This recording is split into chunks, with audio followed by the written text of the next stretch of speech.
Welcome back to the Maven Show. This is your host Rohit.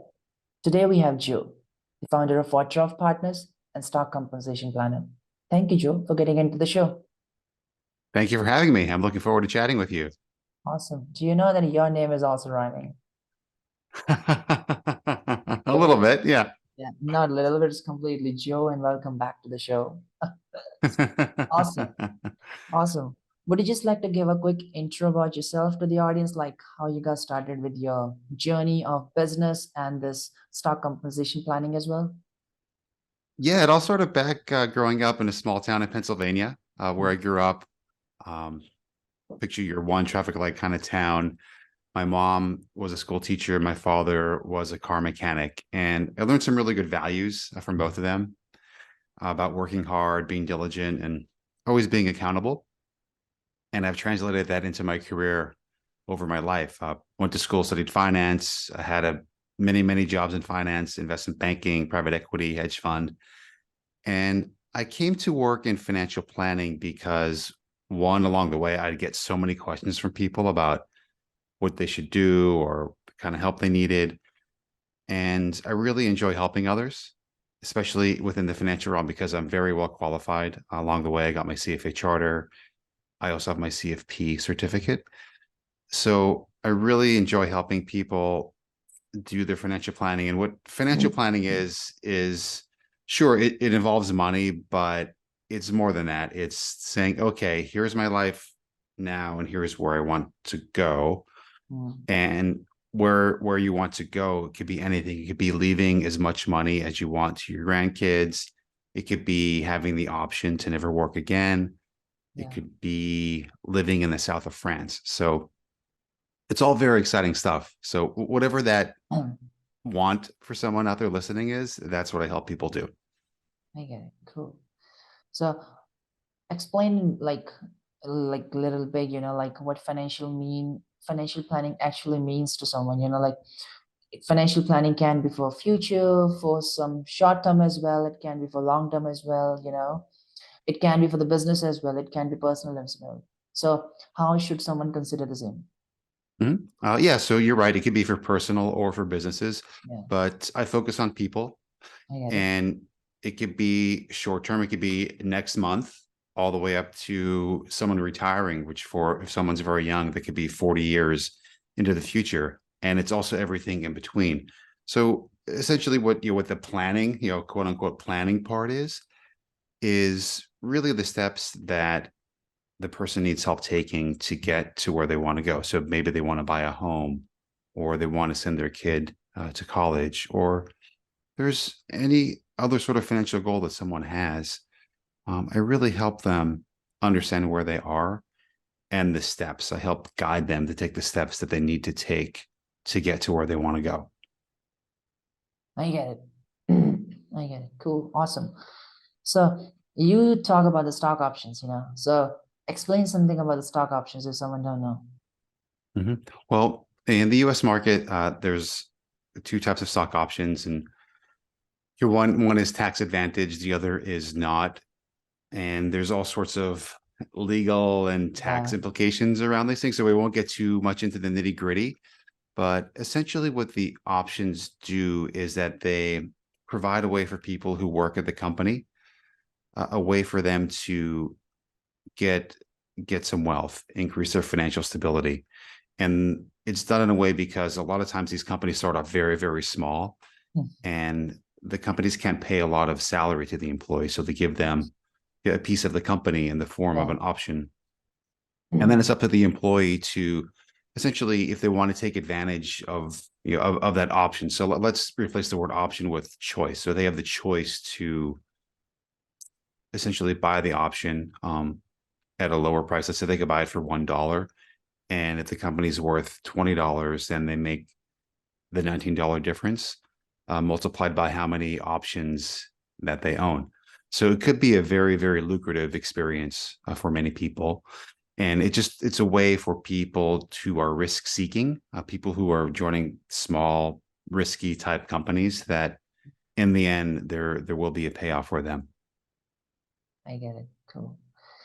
And what do you like what do you mean by the restricted stock unit? Like you said in the last conversation as well, like about this term. So if someone don't know, how you would like to explain?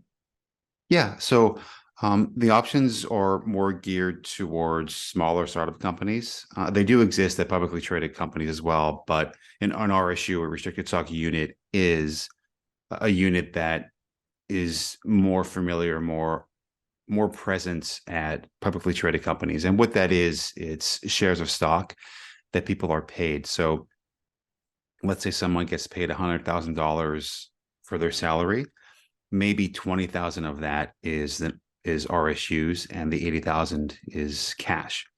Mm. And over time, that 20,000 will vest. And what vesting means is the company will allow the employee to actually own and possess those shares. And that time period could vary by company, could be every month, every quarter, maybe after 1 year, maybe a couple of years. And then once the employee owns the shares, they decide what they want to do with them. And as someone moves, if someone moves up in a company, they get promoted, they get salary increases, they usually get RSU increases. So at some point, they can't have a lot of money tied up in the stock of the company that's traded on the NASDAQ or New York Stock Exchange. And given recent events over the past year or so, it's been risky for a lot of people. Clearly, it's always risky, but given that the markets are in the form that they're in, it's caused a lot of pain through money loss for a lot of people, unfortunately. I get it. Cool. Awesome. Cool. So, we everyone, like all of us heard about the compounding, Warren Hmm. Buffett, or how compounding works. So tell us something about how compounding actually works, starting from 0 to 1 and then 1 to 10, 2 to 4, 4 to 8, and so on, how it Yeah, yeah. Well, I actually learned about compounding well before I ever knew who Warren Buffett was. works. In the small town where I grew up, I mentioned there was the main corner on the street. And on that corner was the shoe store that was run by Mr. Klein. And Mr. Klein was a very successful businessman. His father actually started the business a generation before him. Yeah. And it was one of those classic American storefronts where you walk in, and along the way into the store, there's two glass windows so you could see all the merchandise, the shoes, the coats, the pants that he was selling. And I would always get my sneakers there when I was a kid. And it was a really cool store because I'd walk in, I could smell the leather from the shoes and the boots and all the items he was selling, and had these like creaky old hardwood floors. And I knew that he was very successful. And the one day I asked him, I said, Mr. Klein, what's one business tip you could share with me? And he said, worry about the pennies and the dollars will add up. And what he was essentially describing to me was compounding. Yeah. So the next day I went and opened a bank account. Interest rates were pretty high then. I was a kid in the 80s. So I learned the concept of compounding. And just to put it into perspective, this is a question I ask everyone. If I can have 1 cent, if you would give me 1 cent, Rohit, and then double it for 30 days, and then Yes. pay me that amount at the end of 30 days, would you do that? Yeah. I mean, like it's real, like like starting from like it's real, like it's compound like 1 to 2, and if like money makes money, that Hmm. money makes money. That's how it also works, like it's even hard to make first 10,000 or maybe $100,000, or maybe first $1 million, you can say. It's hard to make like a nominal, but once you make that point, you can obviously go up as early as possible once you hit that milestone. Yeah. Exactly. Got it. Cool. So tell us something more about like the portfolio things, like you talk about diversification in the portfolio, not just having a Hmm. one company or maybe the one stock or maybe the one thing into the portfolio, having a lot. So how that Yeah. helps. Yeah. Yeah. One stock is clearly a risky strategy. I would tell you that in the realm of a portfolio, any position over 5% of the portfolio is risky and is in need of diversification. And that's clearly going on now in the market. People are learning that the hard way, and people learned it many years ago in 2008 and 2009 when markets went the wrong way, unfortunately. But one thing that comes to mind is, I mentioned before, my first job was investment banking. I was an analyst right out of college, Yeah. and I'd bought some shares in the company. And the stocks did really, really well when I worked there. Did very, very well. And I left, I completed my analyst program. I left, I Mm. went to a different job after that. And upon leaving, I started selling my shares because at that point, it actually was a big part of my portfolio. And I didn't really feel comfortable with that amount of risk. So started selling it down, and eventually sold out of all of it and diversified into a broader ETFs in my Yeah. portfolio, Mm. which made a lot of sense for me. It was, very passive and not very active in that point in time because that really suited my lifestyle. And I was working a lot of hours in this other job, so I didn't have really have time to pay attention to what was going on with certain stocks. But eventually, this bank ran into a lot of trouble. The share price reached an all-time high of $165 a share, Mm. and then they ran into some trouble and eventually went to $2 per share. So I was very lucky and also very smart. I was very smart that I diversified the portfolio and didn't have to take on any of that risk. And I knew a lot of people that had still worked at that bank who still had a lot of shares, who lost a lot of people their life savings and what would have been their retirement, their kids or their grandkids' college funds. So it was a very trying time for those people who didn't heed those lessons at that point in time. And unfortunately, we're seeing it again in today's markets where people have been concentrated because for the past, since 2009, the markets have gone up all the way up until the beginning of 2022. And the past 15 months have not been so kind, unfortunately. So the best strategy for any kind of market is always to have a diversified portfolio, and you will survive. You won't lose any sort of crazy money day to day, week to week, month to month, year to year. Awesome. Cool. So tell me, like, thing between the saving money and investing money, which one is better? But I think both are different, obviously, and both works the best in the different concept, like, or different buying perception or things to spend. Well, investing varies quite a bit depending on the person because everyone has a different sort of investing style or risk capacity, so to speak. So that really varies. And that depends a lot on how a person grew up, where the town they grew up in, what their parents were like, what they've experienced in their lives around money and what their financial education is. Yeah. So that really impacts how people invest. And someone could have a very conservative portfolio that makes 2% a year. And then people on the other spectrum who are very speculative, who are up a lot one year, and then they're losing a ton of money the next year.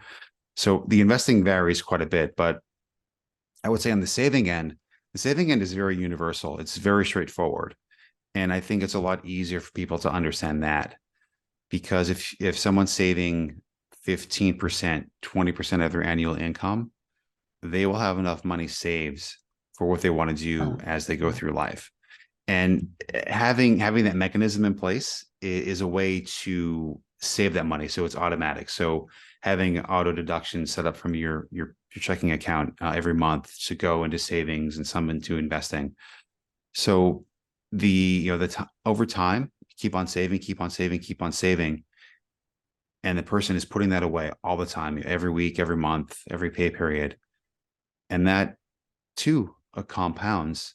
And then as they invest the money, given their style, it's going to grow the money as well. So yes, the investing is very important, but if people aren't saving enough to get that strong base, that strong foundation, it could be problematic. But if they're on the other end of the spectrum where they are saving, they are putting that money away, Yeah. it'll be a lot easier for them. And like you said before, it's hard for people to get to their first 10,000, first 100,000, first million.